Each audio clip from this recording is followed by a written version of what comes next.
You're watching EAC News. Thanks for joining us.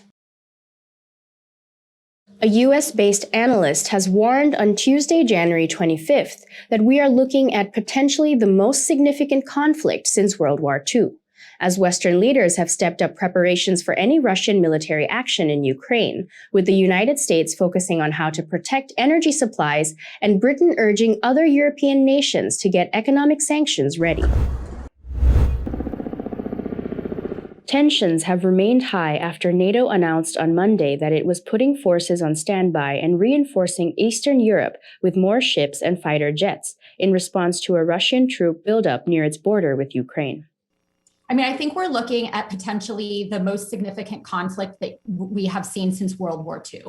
When you look at the kind of composition, the size, the capabilities that Russia is building up on Ukraine's border, it suggests that they're preparing for a relatively significant invasion scenario where they could possibly, encircle Kiev and take half of Eastern Ukraine.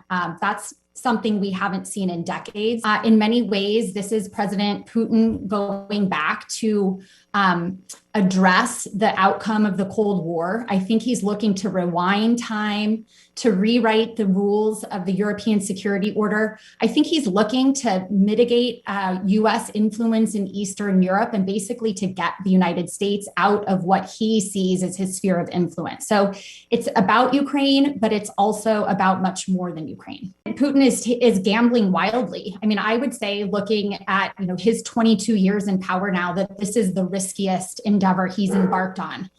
So there is a real risk that he is just grossly miscalculating about how easy this military move is going to be in Ukraine. You hear from people that President Putin is very isolated.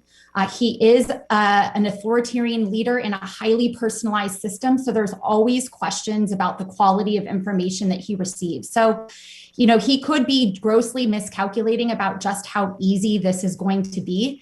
And I think he could be miscalculating about Russians' tolerance for this. Russia, which denies planning an attack, has said it was watching with great concern.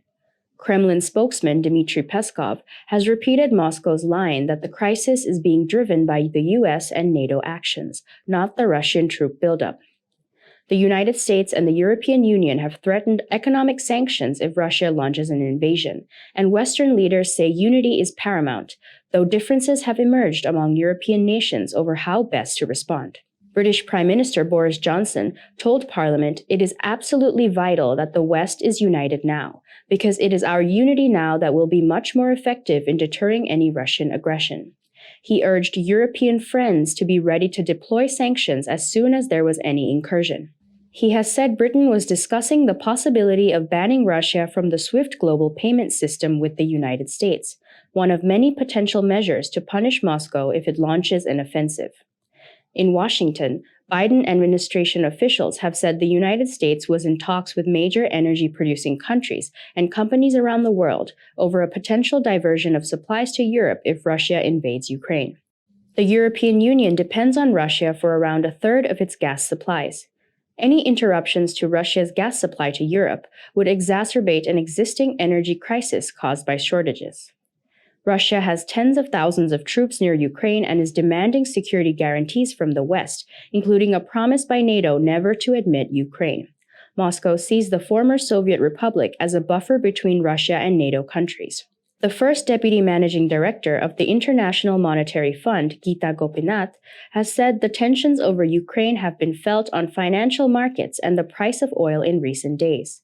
An escalated conflict between Russia and Ukraine would likely further increases in energy costs for many countries, keeping headline inflation rates elevated for longer.